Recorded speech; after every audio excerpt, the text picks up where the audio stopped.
Hello students and learners, welcome to the Brainbox tutorials. I am your teacher Priyanka और आज हम करेंगे ICSE class 10 mathematics के chapter banking के most expected questions in board exams. MEQs बोलेंगे हम इनको, मोस्ट एक्सपेक्टेड क्वेश्चंस। इस सीरीज में हम मैथमेटिक्स के चैप्टर वाइज क्वेश्चंस करेंगे और वो ऐसे क्वेश्चंस जो कि आपके बोर्ड एग्जाम्स में आने के पूरे चांसेस है, मतलब उसी टाइप के क्वेश्चंस आने के पूरे चांसेस है।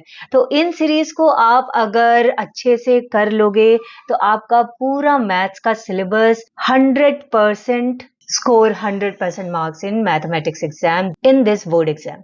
तो चलिए शुरू करते हैं बैंकिंग से। इससे पहले मैंने जीएसटी का बना लिया है, इसकी एक प्लेलिस्ट मैंने तैयार की है, आप प्लेलिस्ट में देख सकते हैं।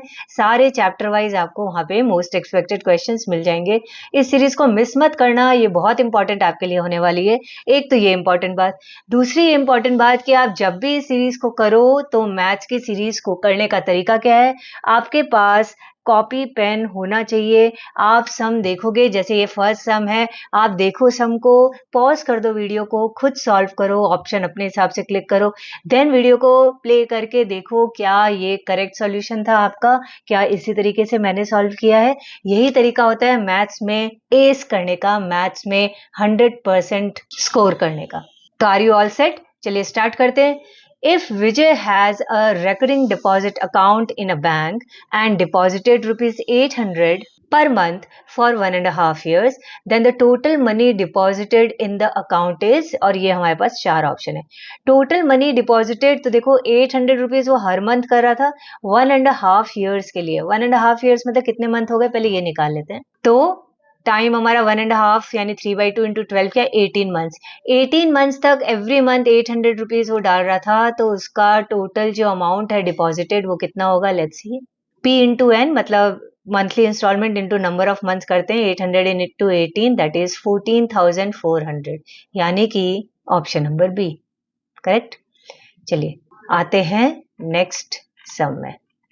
सम number 2, Radha deposited rupees 400 per month in a recurring deposit account for 18 months. The qualifying sum of money for the calculation of interest is option A 3600, option B 7200, option C 68,400 and option D 1,36,800. Qualifying sum of money का मतलब क्या होता है? Calculate करने के लिए, interest को calculate करने के लिए हमारे पास एक फॉर्मूला है, ठीक है, P into n into n plus 1/2 into R by 100 into 1/12, वो हमारे पास फॉर्मूला है। वो तो पूरा इंटरेस्ट को कैलकुलेट करने का है।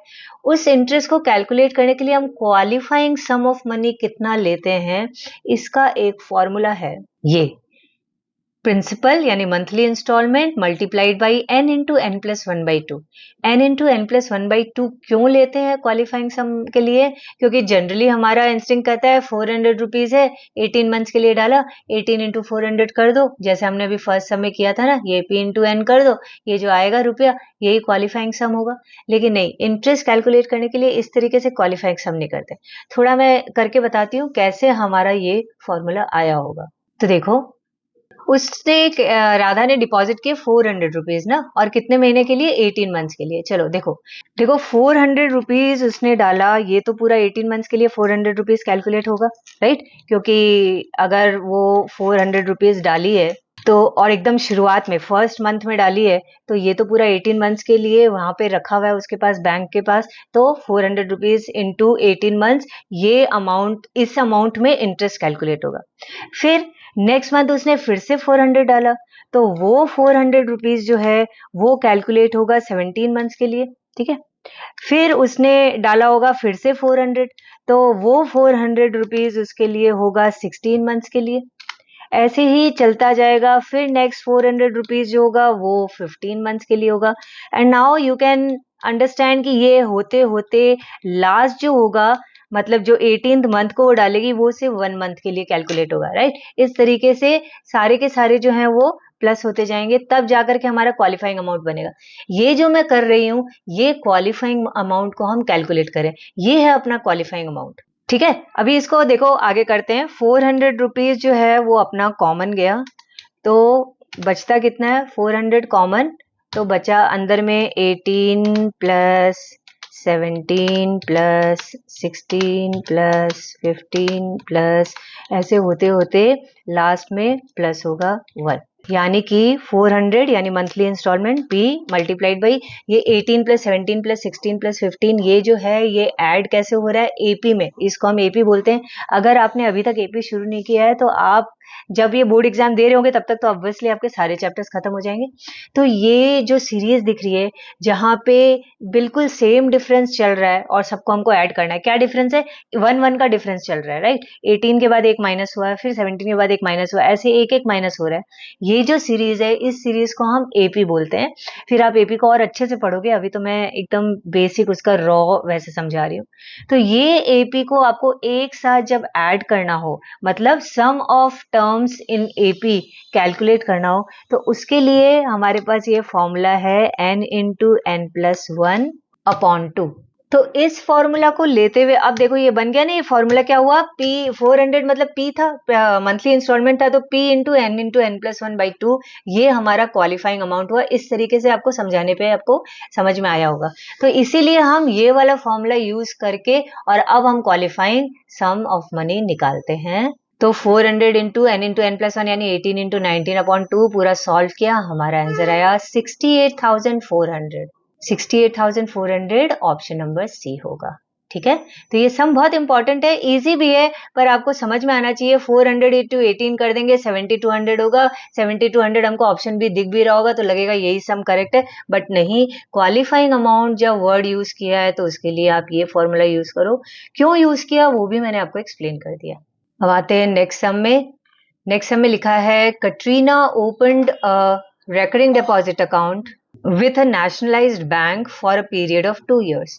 If the bank pays interest at the rate of 6% per annum and the monthly installment is rupees 1000, find the दो दिए, पहला दिया है interest earned in 2 years और दूसरा दिया है matured value। ठीक है, क्या क्या चीजें हैं पहले उसको देख लेते हैं।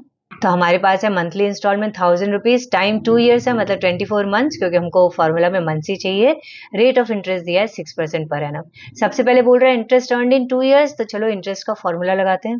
P into n plus 1 by 2 ये qualifying amount into R by 100 into 1 by 12। Solve किया, सारी वैल्यूज हमारे पास पता ही है, सब डाला तो आंसर आ गया 1500 रुपीज। पहला तो इंटरेस्ट तो आ गया 1500। अब मैच्योर्ड वैल्यू बोल रहा है, मैच्योर्ड वैल्यू का फॉर्मूला लगाते हैं। PN इंटू आई होता है प्रिंसिपल, यानी कि मंथली इंस्टॉलमेंट 1000 है 24 मंथ्स के लिए, दैट इज 24,000 प्लस ये जो अभी इंटरेस्ट कैलकुलेट किया 1500, टोटल आया 25,500। ओके, तो ये हमारा आंसर था। बहुत ही इजी क्वेश्चन है ये, बिल्कुल बेसिक, जिसमें हमको इंटरेस्ट और मैच्योर्ड वैल्यू या मैच्योरिटी वैल्यू या मैच्योरिटी अमाउंट निकालना पड़ता है। ये भी एग्जाम में मतलब बोर्ड एग्जाम में भी आए हुए हैं ये क्वेश्चंस, तो हम इसीलिए इस टाइप के सम्स कर रहे हैं। नाउ नेक्स्ट सम है, Om has a recurring deposit account and deposits rupees 750 per month for 2 years. If he gets rupees 19,125 at the time of maturity, find the rate of interest. Okay, क्या क्या चीजें दी हुई है वो पहले लिख देते हैं। P दिया है, टाइम 2 years मतलब 24 months, मैच्योरिटी वैल्यू 19,125 दी है, rate of interest question mark है, निकालना है। रेट ऑफ इंटरेस्ट निकालना है तो हम इंटरेस्ट वाला फॉर्मूला यूज करते हैं। तो सबसे पहले हम इंटरेस्ट निकाल लेते हैं। इंटरेस्ट क्या होता है, मैच्योरिटी वैल्यू होता है PN प्लस आई, तो PN भी पता है, मैच्योरिटी वैल्यू पता है, तो आई यानी इंटरेस्ट निकाल लेते हैं। तो 19,125 इज इक्वल टू 18,000, 750 इंटू 24 करना, तो आई कितना होगा 1125। अब हम इंटरेस्ट का फॉर्मूला लगा सकते हैं, हमको आई भी पता है, यानी ये वाला फॉर्मूला। तो अब जिसको जो पता है उसकी जगह उसकी वैल्यू डाल दें, आई की जगह आई की वैल्यू, पी की वैल्यू, एन की वैल्यू डाल दिया, आर हमको निकालना है। सॉल्व करते हैं, देखो तो आर की वैल्यू हमारी आई 6% पर एनम। बैंकिंग चैप्टर मुझे लगता है ये ICSE क्लास 10 का इजीएस्ट चैप्टर है। बस कैलकुलेशन पे आपको बिल्कुल ध्यान रखना है, क्योंकि कभी कभी हम इतने ओवर कॉन्फिडेंट हो जाते हैं कि अरे ये तो बहुत इजी चैप्टर है, हो जाएगा इसका तो सम, लेकिन कैलकुलेशन में गड़बड़ कर देते हैं। पूरे मैथ्स को करते टाइम कैलकुलेशन का आप ध्यान रखिएगा। चलिए नेक्स्ट सम करते हैं। Hanif has a cumulative bank account and deposits rupees 600 per month for a period of 4 years. If he gets rupees 5880 as interest at the time of maturity, find the rate of interest. पहले वाले सम और इस वाले सम में सिर्फ इतना सा फर्क है कि पहले वाले सम में मैच्योरिटी वैल्यू दी हुई थी और रेट ऑफ इंटरेस्ट निकालना था, इस वाले सम में इंटरेस्ट दिया हुआ है और हमको रेट ऑफ इंटरेस्ट निकालना है। तो हमको इंटरेस्ट अलग से निकालने की जरूरत नहीं है, डायरेक्टली इंटरेस्ट का फॉर्मूला यूज करते हैं।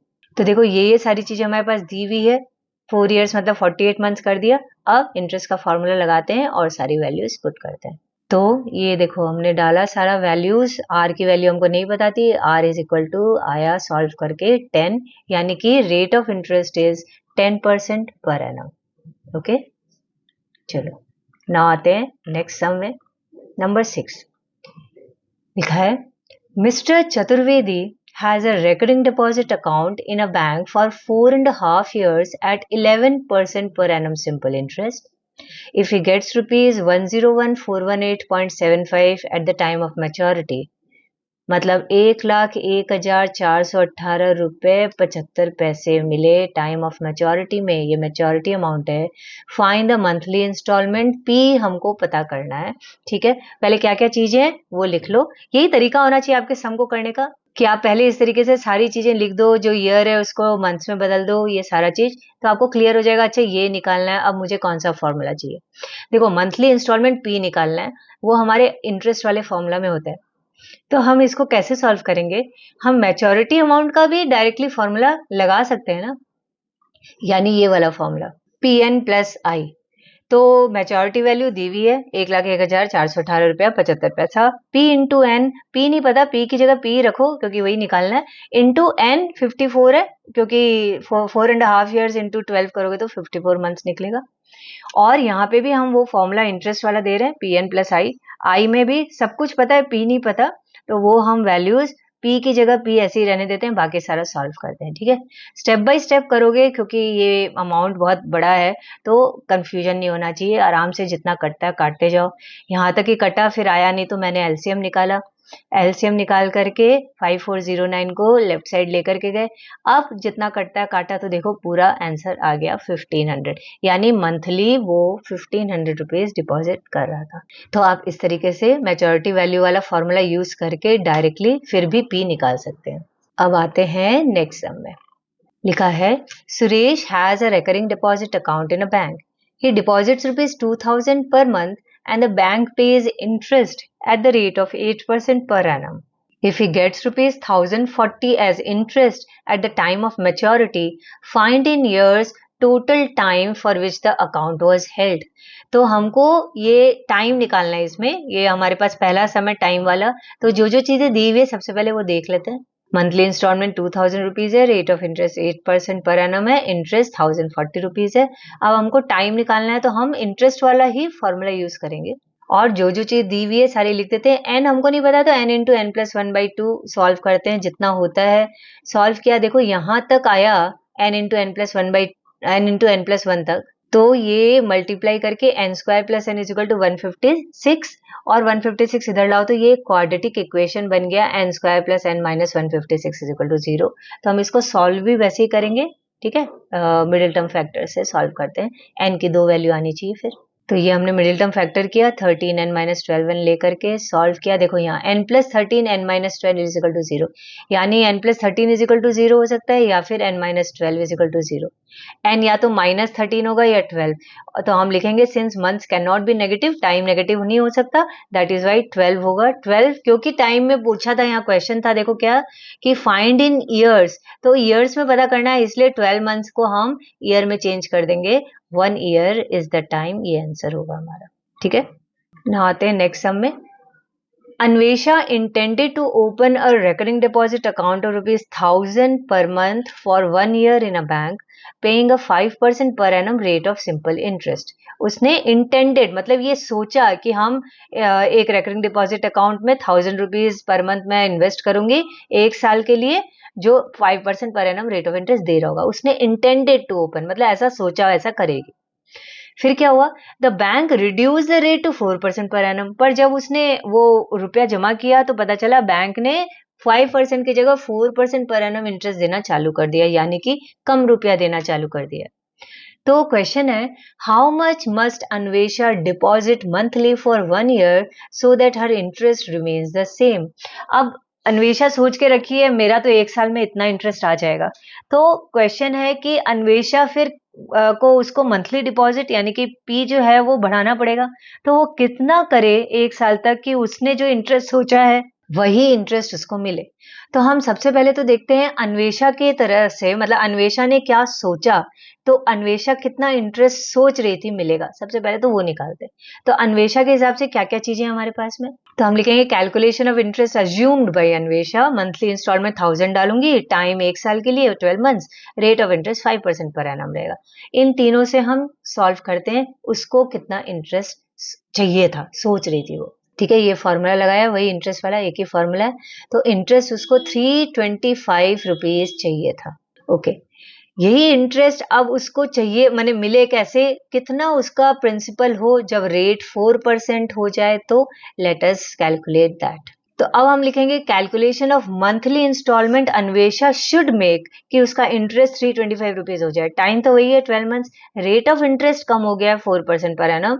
अब इस फॉर्मूला में हम यूज करते हैं और हम निकालते हैं पी। सारी चीजें जो दी हुई है वो लिख देते हैं, पी हमको निकालना है। तो हमारा पी आ रहा है 1250, 1250 रुपीज का डिपॉजिट उसको करना पड़ेगा एवरी मंथ।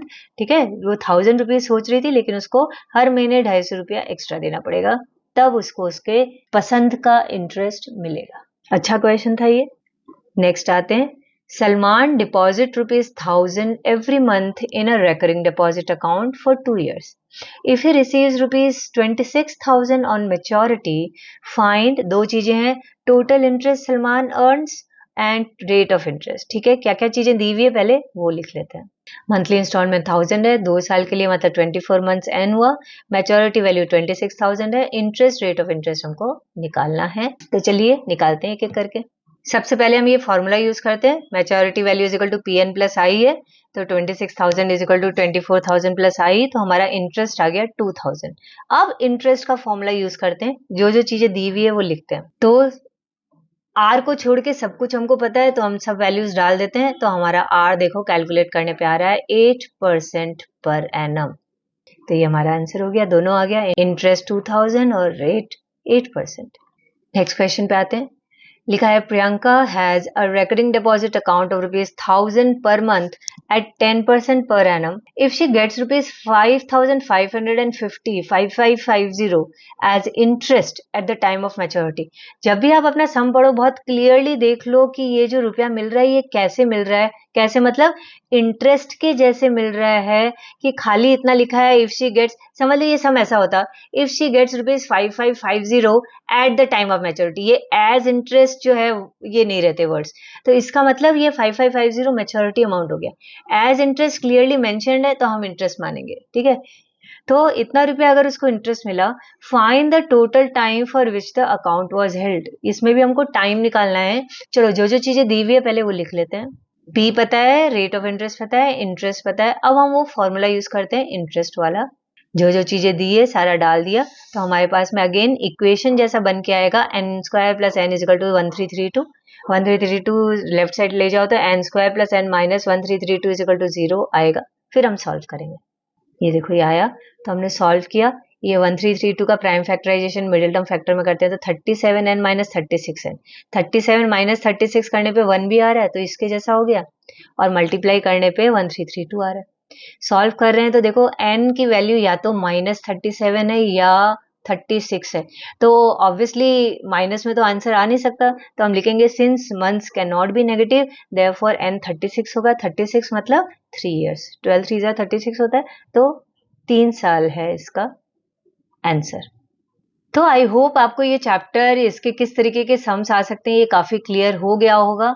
बहुत इंपॉर्टेंट चैप्टर है, इजी है पर इंपॉर्टेंट भी है, तो इसलिए आप इसका कैलकुलेशन अच्छे से करिए। कैलकुलेशन ही मेन होता है मैथमेटिक्स का, कोई भी चैप्टर ले लो उसमें, लेकिन इसके लिए मैं स्पेशली इसलिए बोल रही हूँ क्योंकि ये इजी है चैप्टर। तो एक कैलकुलेशन मिस्टेक के कारण रॉन्ग हो जाए तो बहुत दुख होता है। आपको एक सम ही नहीं आ रहा था, बहुत टफ था इसलिए रॉन्ग हो गया, तो समझ में आता है। लेकिन कैलकुलेशन मिस्टेक के कारण रॉन्ग हो जाए तो खुद को भी दुख होता है, इसलिए बहुत ध्यान से करिएगा। और इस तरीके का सम देखिए, जैसे ये आया क्वालिफाइंग सम ऑफ मनी क्या है, तो ये फॉर्मूला आपको पता होना चाहिए कैसे आया, क्यों आया। ठीक है, इस तरीके का सम आपको लगेगा बैंकिंग का तो आपको आ जाएगा, लेकिन ये आ गया और आप आंसर ठीक से नहीं दे पाए, रॉन्ग कर दिया, तो भी आपको दुख होगा कि 1 मार्क का इतने इजी चैप्टर से आया फिर भी हमने रॉन्ग कर दिया। तो ये क्वालिफाइंग सम जो मनी था, ये थोड़ा सा अलग क्वेश्चन था, तो इसका फॉर्मूला याद रखिएगा। ओके, तो मैं मिलूंगी अभी नेक्स्ट चैप्टर के MEQ के साथ, यानी most expected question for board exams के साथ। वेट करिएगा मेरा। सब्सक्राइब नहीं किए हैं तो चैनल सब्सक्राइब करिए। Keep on practising maths and say yes to maths. Bye bye, जय हिंद।